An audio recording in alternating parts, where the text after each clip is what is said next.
Titanic এক ঐতিহাসিক জাহাজ, যার করুণ পরিণতি এখনো মানুষকে শিহরিত করে। কিন্তু কখনো কি ভেবে দেখেছেন, এত বিশাল বিশাল জাহাজ যখন ডুবে যায় তখন সেগুলো আবার তোলা হয় না কেন? আজকের ভিডিওতে আমরা জানবো টাইটানিক সহ অন্যান্য ডুবে যাওয়া বিশাল জাহাজের ইতিহাস এবং সমুদ্রের গভীর থেকে এগুলো উদ্ধার না করার কারণ। 1912 সালের 10 এপ্রিল বিশ্বের সবচেয়ে বিলাসবহুল ও অজেয় বলে দাবি করা জাহাজ টাইটানিক যাত্রা শুরু করে। কিন্তু মাত্র 4 দিন পর 14 এপ্রিল রাতে এটি উত্তর আটলান্টিক মহাসাগরে একটি বিশাল আইসবার্গের সঙ্গে ধাক্কা খায়। মাত্র কয়েক ঘন্টার মধ্যেই এই বিশাল জাহাজ 2 ভাগে বিভক্ত হয়ে সমুদ্রের গভীরে তলিয়ে যায়। 1500 এর বেশি মানুষ এই দুর্ঘটনায় প্রাণ হারায়। 1985 সালে মাত্র 73 বছর পর রবার্ট বেলার্ড নামের এক সামুদ্রিক অনুসন্ধানকারী টাইটানিকের ধ্বংসাবশেষ খুঁজে পান।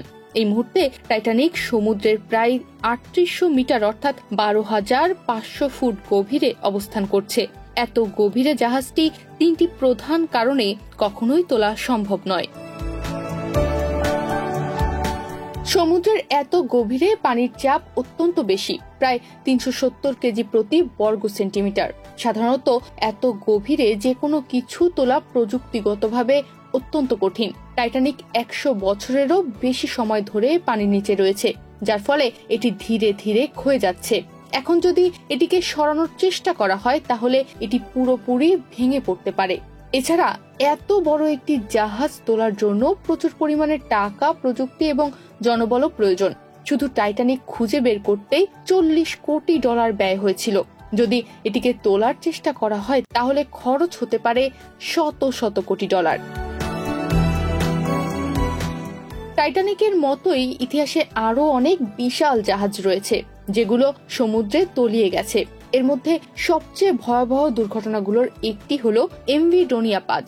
1987 সালে ফিলিপাইনের এমভি ডোনিয়া পাজ নামক যাত্রীবাহী জাহাজটি একটি তেলবাহী ট্যাঙ্কারের সাথে ধাক্কা খায় এবং ভয়াবহ আগুন ধরে যায়। এতে প্রায় 4300 মানুষ এই দুর্ঘটনায় মারা যান, যা এটিকে ইতিহাসের সবচেয়ে মারাত্মক সামুদ্রিক দুর্ঘটনা হিসেবে পরিচিত করে।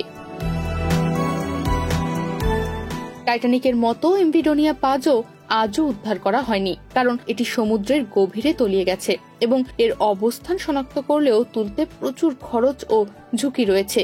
ছোটখাটো কিছু জাহাজ মাঝে মাঝে উদ্ধার করা সম্ভব হয়, তবে বিশাল জাহাজের ক্ষেত্রে এটি প্রায় অসম্ভব।